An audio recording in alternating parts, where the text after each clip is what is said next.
आपल्या देशात आपल्या घरी येऊन 1 महिना पूर्ण झालेला आहे.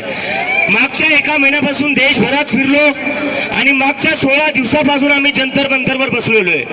कशासाठी बसलेलो आहे?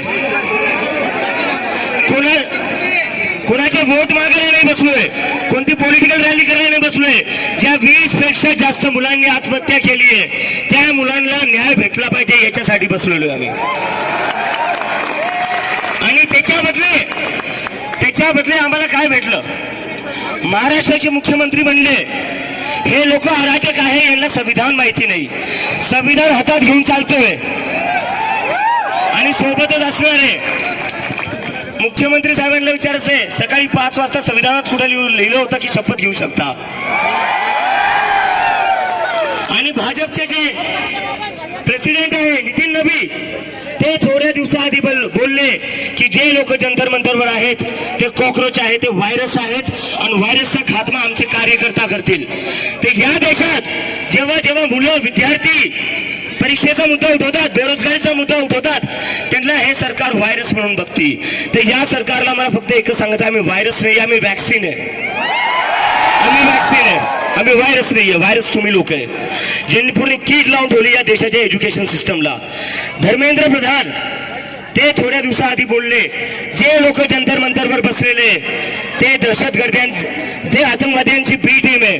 धर्मेंद्र प्रधानला मला म्हणायचंय, आमच्यामुळं पेपर फुटी नाही झाली आहे, आमच्यामुळं कोणी जीव नाही दिलेला आहे, तुमच्यामुळं 20 पेक्षा जास्त मुलांनी जीव दिलेला आहे. तर जर आतंकवादी कोणी आहे तर धर्मेंद्र प्रधान आहे. तुमच्यामुळे लोकांचे जीव गेलेले आहेत. आणि मी आज सकाळी दिल्लीवरनं आलोय. आता लगेच हा कार्यक्रम झाला की मी दिल्लीला वापस चाललोय, कारण की हे आमचं जे दिल्लीतलं आंदोलन आहे ते धर्मेंद्र प्रधानचा राजीनामा झाल्याशिवाय आम्ही वापस घेणार नाहीये. आणि हे फक्त नीटसाठीच नाहीये, गैरसमज करून घेऊ नका. फक्त नीटसाठी नाही, नीटच्या मुलांची आत्महत्या झालेल्या आहे त्यामुळे आम्ही त्यांचा आवाज उठवतोय. पण देशाची सगळी शिक्षण व्यवस्था एकंदरीत कोलांडली आहे, आपली पूर्ण कोलॅप्स झालेली आहे. ती सुधारवण्याची सुरुवात आहे. आणि सोनम वांगचुक सरांचा मी एक मेसेज घेऊन आलोय. सरांना काल मी सांगितलं होतं, काल मी माझ्या घरी चाललोय, छत्रपती संभाजीनगरला चाललोय. तर सर म्हणलेले आहेत, चाललाय तर अजून लोकांना घेऊन ये. तर कोण कोण येणार आहे इथून? कोण कोण जंतर मंतरला येणार आहे, दिल्लीला येणार आहे? आपण दरवेळेस माझा असतो, दिल्लीचेही तख्त राखतो महाराष्ट्र माझा, म्हणतो की म्हणतो. तर आता वेळ आलेली आहे, जंतर मंतरवर या देशाचा युवा, या देशाचा विद्यार्थी एकत्र येत आहे. तर आपल्या सगळ्यांची जबाबदारी आहे जंतर मंतरला यायचे आणि आंदोलनाला अजून मजबूती द्यायची आहे. महाराष्ट्राच्या मुलांशिवाय आणि छत्रपती संभाजीनगर शिवाय हे आंदोलन पुढे जाणार नाही. तर माझी फक्त एकच विनंती आहे, सगळ्या लोकांनी इथून जितका वेळ का होत नाही तितक्या वेळेसाठी तुम्ही जंतर मंतरला यावं, तिथं थांबावं. देश बदलायचा, आपल्याला सिस्टम बदलायचा आहे. आणि देश आणि सिस्टम फक्त या देशातला युवाच बदलू शकतो. आणि आता थोड्या वेळ आधी मला 1-2 दिवसापासून, थोडा वेळ घेतोय सर, 1 मिनिट फक्त. मागच्या काही दिवसांपासून मला एक प्रश्न सारखा विचारला जातोय की तुम्ही 16 दिवसापासून जंतर मंतरवर बसलेले एवढ्या उन्हात, सोनम वांगचुक 9 दिवसापासून उपाशी आहे, सरकार तरी ऐकायला तयार नाहीये, प्रधानमंत्री तरी ऐकायला तयार नाही. तर तुम्ही काय, यावर तुमचं काय म्हणणं आहे?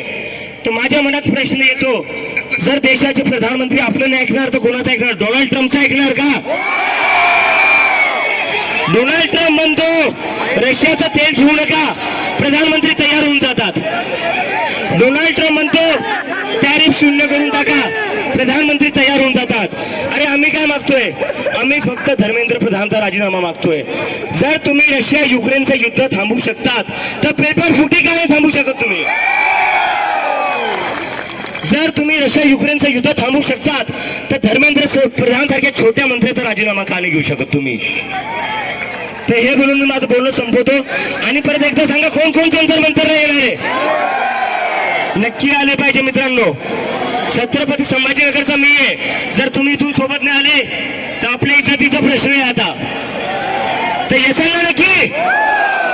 आणि इथं जेवढे टीचर्स आहेत, शिक्षक आहेत, रोहित सर आहे, मी यांना इन्व्हाइट करतो, एकदा प्लीज तुम्ही सगळे जंतर मंतरला या आणि एकदा विद्यार्थ्यांसोबत उभा राहा. आणि मला खात्री आहे जेवढे इथं शिक्षक आहे, नेते आहेत, ते सगळे जंतर मंतरला नक्की येतील, कारण की विद्यार्थ्यांसोबत सगळ्यांनाच उभा राहिलं पाहिजे. आणि पेपर कुठलाही असो तो ऑफलाईनच झाला पाहिजे, ऑफलाईनच झाला पाहिजे. जर पेपर ऑफलाईन नाही झाला तर सरकारनं ऑफलाईन करून टाकू.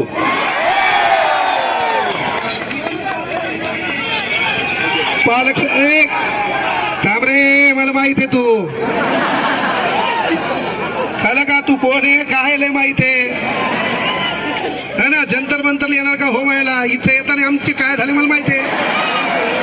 आणि येतो मला जंतर मंतर 50 फोन काढला नेमका कुठे आहे, मल्लियाल गाडी आहे का बा, पोरीचं लग्न आहे. डायलॉग लय डेंजर आहे तुमचे.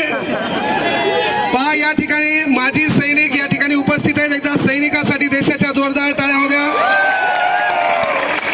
आपल्या टाळ्यामध्ये दम नाही. अरे आपली एक मिनिट, शहीद आलम भगत सिंग यांनी आपल्या जवानीची छान व्याख्या सांगितलेली आहे. वो दरिया ही क्या जिसमें नहीं रुआनी, वो